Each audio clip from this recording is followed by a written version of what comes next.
"He's too soft," my wife scoffed to her family as she drained our savings. "He won't fight back," they all nodded. I said nothing, just smiled and walked out. 5 days later, she wished she hadn't. Here I am, Jake, 34 years old, standing at the precipice of my life, looking out over the sprawling cityscape of Chicago from the 15th floor of our apartment.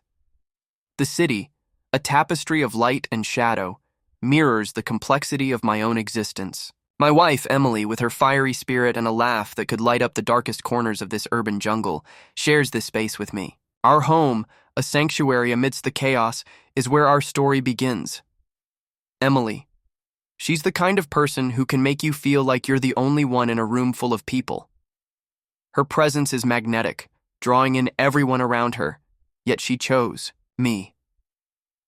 We've been together for what feels like a lifetime, navigating the ebbs and flows of life with a passion that sometimes borders on the edge of what's considered decent. There's this one memory, vivid as if it were yesterday, where Emily and I were caught in a moment of such intense connection that the world outside our apartment ceased to exist. The heat of our embrace, the whispered promises, the kind of intimacy that makes you forget your own name. It's these moments that define us. But let's just say, our expressions of love are as bold as the city we call home, often pushing the boundaries of what's whispered about in polite company. Now, as I look out over the city, I can't help but reflect on how our life together has been a dance of contrasts. The cold, impersonal streets of Chicago juxtaposed with the warmth of our shared laughter, the occasional silence filled with unspoken understanding. Emily, with her ambitions and dreams, has always been the catalyst for change in our... As I stood silently in the hallway, I could hear Emily's voice, tinged with a mix of amusement and disdain. "He's such a pushover, Mom. I can do whatever I want and he just smiles and nods," she said, her laughter mingling with her mother's and sisters'. My heart sank as I realized she was talking about me. The words cut through me like a knife, each chuckle a twist in the wound.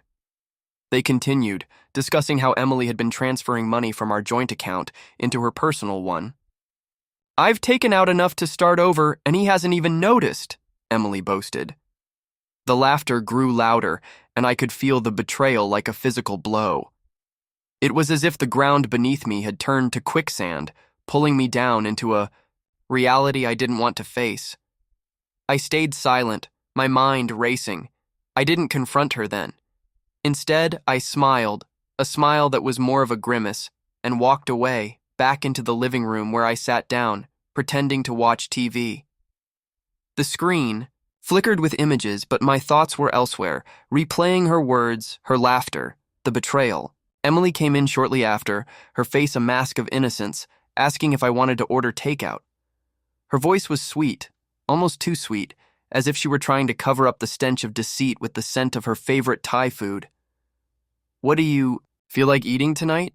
she asked, her eyes not quite meeting mine.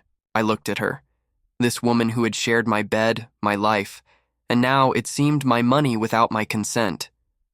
The question hung in the air, heavy with unspoken tension. Over the next few days, I played the part of the oblivious husband. Emily seemed to relax, thinking her plan was working. She continued to siphon money, believing I was none the wiser. Meanwhile, I was busy making calls, not to confront her, but to set things in motion. I contacted a lawyer, Mr. Daniels, a friend from college who specialized in family law. I explained the situation, detailing how Emily had been moving funds from our joint account. He advised me on the legal steps I could take. His voice was calm, professional, as he outlined my options. "You need to secure your assets, Jake, and fast," he said. I also visited the bank, where I learned that while Emily had been moving money, I still had control over the apartment, which was solely in my name. On the 5th day, Emily came home to find the locks changed. She rang the bell, confusion and then anger flashing across her face when I opened the door. "What's going on, Jake?" she demanded, her voice sharp, cutting through the quiet evening air. I handed her an envelope. Inside was a letter from my lawyer, detailing the legal actions I had initiated regarding our finances and the apartment. Her face paled as she read it, her eyes darting back and forth between the paper and me. The silence was heavy, filled with the weight of our crumbling marriage. "What is this?" she finally asked, her voice a mix of disbelief and panic. "It's over, Emily. I know about the money, the plans you've been making behind my back. I've taken steps to protect what's mine," I said, my voice steady despite the storm inside me. Her eyes narrowed, and for a moment, I saw the woman I fell in love with, fiery and fierce. But then, the mask slipped back into place. "You think you can just lock me out of our home?" Her tone was icy, challenging. "It's not our home anymore. It's mine. And you've left me no choice," I replied, feeling the finality of my words echo in the hallway. She stood there, the envelope crumpled in her hand, her mind racing. No, Emily's initial shock turned into rage. She accused me of being manipulative, of setting her up. "You knew all along, didn't you?" she shouted, her voice echoing in the now empty hallway. I remained calm, explaining that I had given her the benefit of the doubt, hoping she would reconsider her actions. "I wanted to believe in us, Emily. But you left me no choice," I said, my voice steady despite the turmoil inside.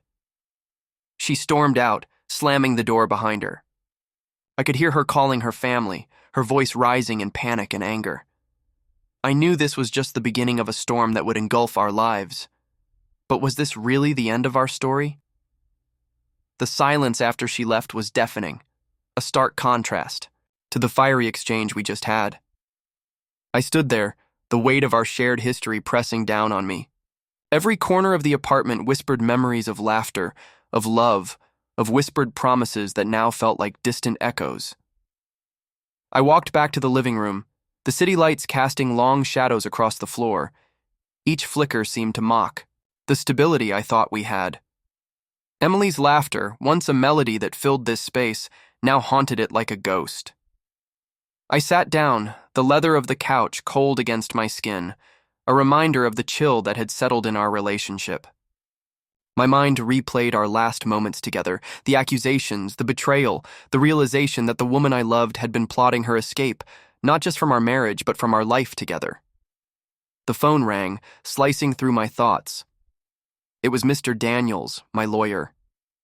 "Jake, she's likely to fight this," he said, his voice a beacon of professionalism in the chaos.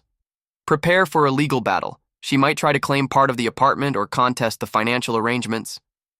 I nodded, though he couldn't see, me feeling the weight of his words. "I understand," I replied, my voice hollow. As I hung up, the reality of what lay ahead began to sink in. Emily's departure wasn't just an exit, it was the beginning of a war over what we had built together. The next day, Emily returned, not alone but with her family in tow. Mrs. Thompson, Laura, and even Emily's brother Mark were there, all demanding explanations and accusing me of being cold-hearted. Their voices echoed through the hallway, a cacophony of anger and betrayal.